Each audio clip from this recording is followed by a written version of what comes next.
కలియుగంలో మానవులను ఈ జన్మలోనే తరింపజేయడానికి వేదవ్యాసుల వారు అనేక మార్గాలు ఇచ్చారు. అందులో ఒకటి శివలింగ ప్రతిష్ఠ. శివలింగమును ఎక్కడ ప్రతిష్ఠించినా పుణ్యమే.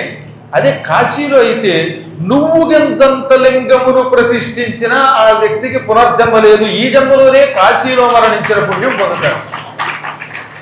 కాశీలో మరణించే యోగం నమ్మన్నా రాదంటే కాశీలో నీవు ఎంతకాలం ఉన్నా సరిగ్గా పోయే కాలం వచ్చేసరికి ఉప్పలో నాగోలో దిల్ సుఖ్ నగరో లేక దిల్ కుష్ నగరో వెళ్ళిపోవలసిందే తప్ప అక్కడ ఉండని కూడా పరమాత్మ మాట వరసకు కూడా.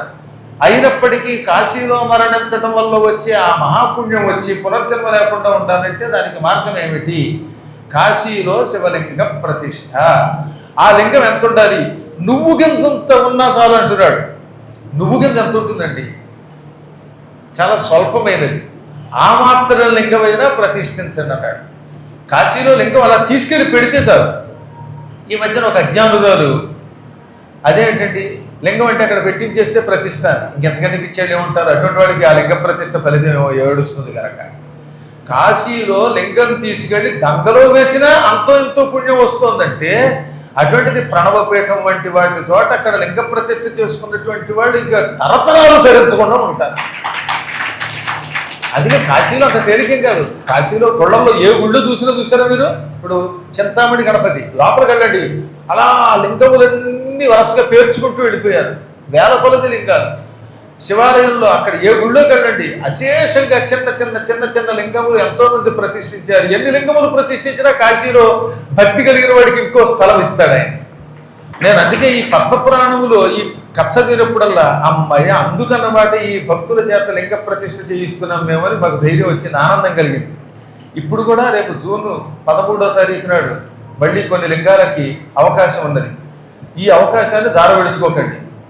కటిక దరిద్రుడు కూడా యాచించిన రహస్యంగా ముష్టెత్తుకునైనా లింగ ప్రతిష్ఠ చేయమన్నారు కాశీలో. ముష్టెత్తు అయినా సరే ఇంకా అంత ఎంత అవకాశం కూడా చేయడానికి ఏముంది? కాశీలో శివలింగ ప్రతిష్ఠ చేసే అవకాశం కోసం కోట్ల సంవత్సరములుగా దేవతలు తపస్సు చేస్తున్నా వాళ్ళకి అవకాశం దక్కట్లేదు. ఒక్క మానవులకు మాత్రమే కలియుగ వాసులకి దక్కుతున్నది.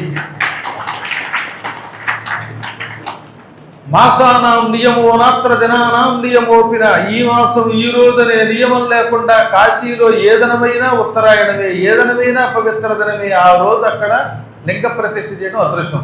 ఒకసారి లింగాన్ని ప్రతిష్ఠ చేస్తే ఆ లింగము తనను తానే అర్చించుకుంటుందిట. కాశీలో శివలింగ ప్రతిష్ఠ ఎంత గొప్పదంటే మీరు ఒకసారి అక్కడ లింగ ప్రతిష్ఠ చేస్తే ఆ లింగాన్ని పూజ చేసే బాధ్యత లింగంలో ఉన్న శివుడు తీసుకుంటాడు. అందుకే అక్కడ గంగలో రేవుల్లో పెట్టారు. కాశీ దగ్గర గంగల్లో రేవులో ఎన్ని లింగాలు ఉంటాయండి? లింగాలకు అర్చకుడు ఉన్నాడా? అక్కడ ఏ అర్చకుడు ఉంటాడు? ఓ వరుసగా లింగాలు ప్రతిష్ఠించారు. చూసారుగా, ఏ రేవులో చూసినా లింగాలే, ఏ ఠావులో చేసినా లింగాలే.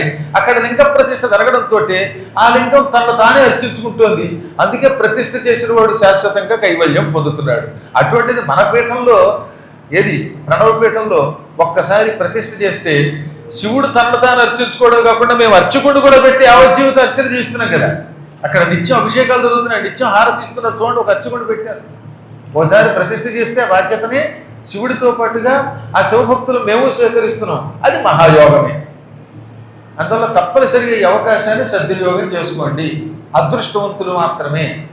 ప్రణవపీఠంలో గురు సన్నిధిలో అసలు గురువు గారి శరీరమే శివలింగం అంటే ఆయన సన్నిధిలో ప్రతిష్ఠ జరగడం అంటే ఎంత యోగం అంటే అది. వారణాసి లింగ ప్రతిష్ఠ యోగాన్ని మాత్రం ఎంత తొందరగా వీలుంటే అంత తొందరగా పొందడానికి ప్రయత్నించండి.